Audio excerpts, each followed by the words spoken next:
प्राचीन भारतीय इतिहास में ऐसे कई उदाहरण हैं जिन्हें जानकर हर भारतीयों को उन पर गर्व महसूस होता है। प्राचीन भारत में लिखे कई ग्रंथों का उल्लेख इतिहास में मिलता है। हालांकि कभी-कभी सही वैज्ञानिक सिद्धांत भी सदियों तक अपनाए नहीं जाते। उन्हें खोजने वाले वैज्ञानिक लंबे समय तक गुमनाम और अपेक्षित रहते हैं। विज्ञान के इतिहास में इस तरह के कई उदाहरण मिलते हैं जिनमें भारत के कई गुमनाम वैज्ञानिक शामिल हैं। उन महान लोगों की रचनाओं को ना हम संभाल के रख पाए, न ही उन पर खुद शोध कर पाए, जो हमारी सबसे बड़ी बदकिस्मती है। ये सारी वैज्ञानिक रचनाएं उस समय भारत में की गई थी जब आधी से ज्यादा दुनिया का चित्त न सिर्फ खाना और पानी जुटाने तक सीमित था। हम ये नहीं कहते हैं सभी खोजों का आधार भारत में पनपा था, पर हजारों साल पहले ऐसे रचनाओं को उजागर करने वाले वैज्ञानिकों को अनदेखा भी नहीं किया जा सकता। आज हम बात करेंगे कुछ ऐसे ही महान वैज्ञानिक, ज्योतिष शास्त्री, भूगोल शास्त्री के बारे में, जिनकी प्रतिभा और चमक आने वाले समय में कहीं खो गई। हमारे भारत में ऐसे कई वैज्ञानिक मौजूद हैं जिन्होंने तब खगोल शास्त्र के रहस्यों को उजागर किया था जब बाकी सारे देशों ने गिनती भी नहीं सीखी थी। दुनिया मानती है कि पृथ्वी और सूर्य के सही संबंधों के बारे में बताने वाले निकोलस कॉपर थे, पर उनसे हजारों साल पहले आर्यभट्ट ने ये रचनाएं बता दी थीं।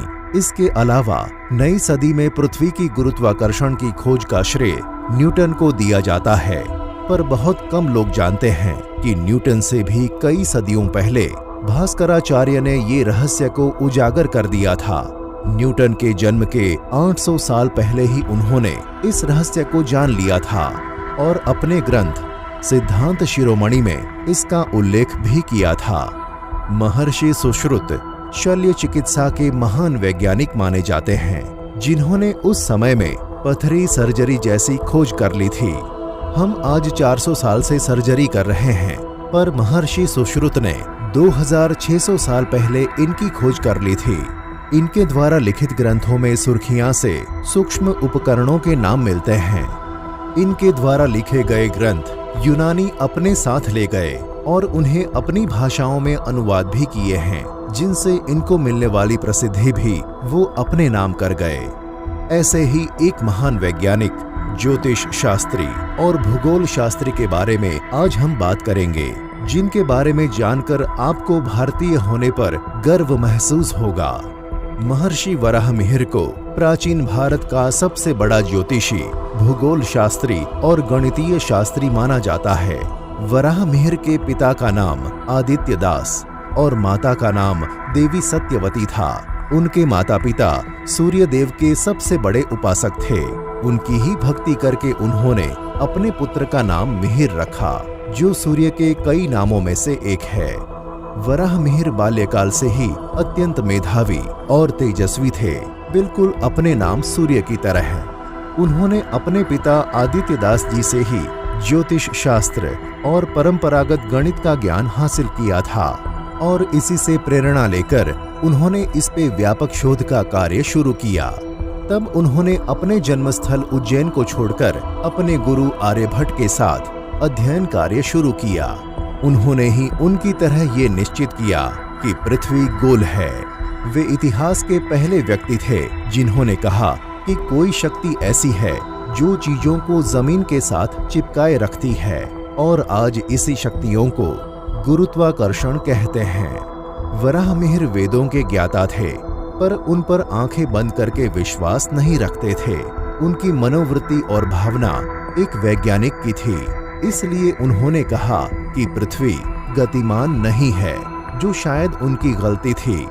पर वो कहते थे कि अगर ये धरती घूम रही है तो पक्षी पृथ्वी की विपरीत दिशा में अपने घोंसले की तरफ पहुंच जाते।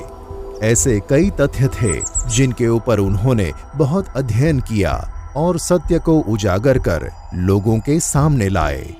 उनकी सोच का अंदाजा शायद ही कोई लगा सकता है।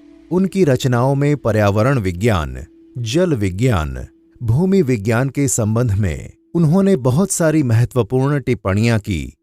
उनका कहना था कि पौधे और दीमक जमीन के नीचे पानी का इंगित करते हैं, जिसके बारे में आज के वैज्ञानिक शोध कर रहे हैं। संस्कृत व्याकरण में दक्षता और छंद पर उनका इतना गहरा प्रभाव था कि उन पर इनका अधिकार बन जाता था, जिसके कारण उन्होंने खुद को एक अनोखी शैली में तब्दील कर लिया था।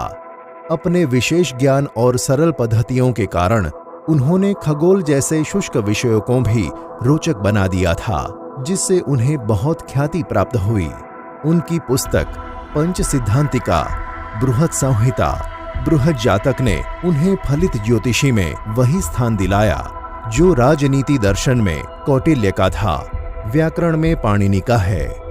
उन्होंने निम्नलिखित त्रिकोणमितीय सूत्र को उजागर किया। आर्यभट्ट प्रथम द्वारा प्रतिपादित ज्या सारणी को उन्होंने और अधिक परिशुद्धत बनाया। वराहमिहिर ने शून्य एवं ऋणात्मक संख्याओं के बीजगणितीय गुणों को परिभाषित भी किया। समय मापक घट यंत्र। वराहमिहिर से जुड़ी एक और रोचक खोज समय मापक घट यंत्र भी है। आपने इसे देखा होगा कई बार, पर आपने कभी ये नहीं सोचा होगा कि इसका आविष्कार हजारों साल पहले ही हमारे महर्षि वराहमिहिर द्वारा किया गया होगा। तो चलिए आज हम इसके बारे में आपको कुछ रोचक तथ्य बताते हैं, जिसका सीधा संबंध हमारी आध्यात्मिकता और विज्ञान दोनों से जुड़ा है। आप शिवजी के मंदिर में तो जाते ही होंगे, उनके ऊपर से मटके के टपकते पानी को देखा ही होगा। इसे वराहमिहिर द्वारा उज्जैन में स्थापित महाकाल को भेंट किया गया था। उन्होंने इसे एक मटके के रूप बनाया, उसके नीचे एक और बर्तन रखा, इसे नापा कि पानी कितनी देर में समाप्त होता है। इसका कालचक्र करीब 24 मिनट का होता है। क्योंकि उनकी जन्मभूमि उज्जैन है, इसलिए उन्होंने महाकाल पर ये समय मापक यंत्र भेंट स्वरूप प्रदान किया। ये तो हुई विज्ञान की बात, पर क्या आपको पता है शिवजी पर जल क्यों चढ़ाया जाता है? और आपने ये भी देखा होगा कि वो जल जहां से बहता है न तो उसे लांगा जाता है और ना ही उसे प्रसाद स्वरूप दिया जाता है। क्या कभी आपने सोचा है कि ऐसा क्यों है? आपने समुद्र मंथन की कथा तो सुनी ही होगी। तो जब समुद्र मंथन के वक्त शिवजी ने हलाहल का जहर अपने कंठ में उतारा तो उनका मस्तक बहुत ही तप्त हो गया था। तब सारे देवताओं ने उनके मस्तक पर जल चढ़ाया और उनके कंठ को ठंडा करने के लिए उन्हें बेलपत्र खिलाए, जो जहर के असर को कम कर देता है। इसीलिए शिवजी पर जल और बेलपत्र चढ़ाने की प्रथा है। ये तो हुई आस्था की बात। अगर वैज्ञानिक तरीके से देखें तो शिवजी का लिंग ऊर्जा का एक स्रोत माना जाता है और उसकी ऊर्जा को कम रखने के लिए उस पर लगातार जल चढ़ाया जाता है। आपने ये कई सारे पावर प्लांट्स में भी देखा होगा कि उन्हें किसी नदी या जल स्रोत के पास में ही बनाया जाता है, जैसे कि वे उस नदी के जल का प्रयोग ऊर्जा को शांत रखने के लिए कर सके। तो अब आप ही सोचिए, वराहमिहिर द्वारा ये समय मापक यंत्र कितनी अलौकिक विज्ञान सोच के द्वारा और आस्था को ध्यान में रखकर बनाया गया होगा। महर्षि वराहमिहिर को ऐसे ही नहीं उस सदी का सबसे महान वैज्ञानिक माना जाता था। उनके द्वारा किए गए आविष्कारों के पीछे कोई न कोई तथ्य जरूर होता था, जो सत्य और खोज पर आधारित होता था। वराह नाम का जुड़ना। ये तो आप सभी ने सुना ही होगा कि राजा विक्रमादित्य कला के बहुत बड़े प्रशंसक थे। उनके राज दरबार में कई दिग्गज कलाकार, ज्योतिष शास्त्री, संगीत वादक इत्यादि मौजूद थे।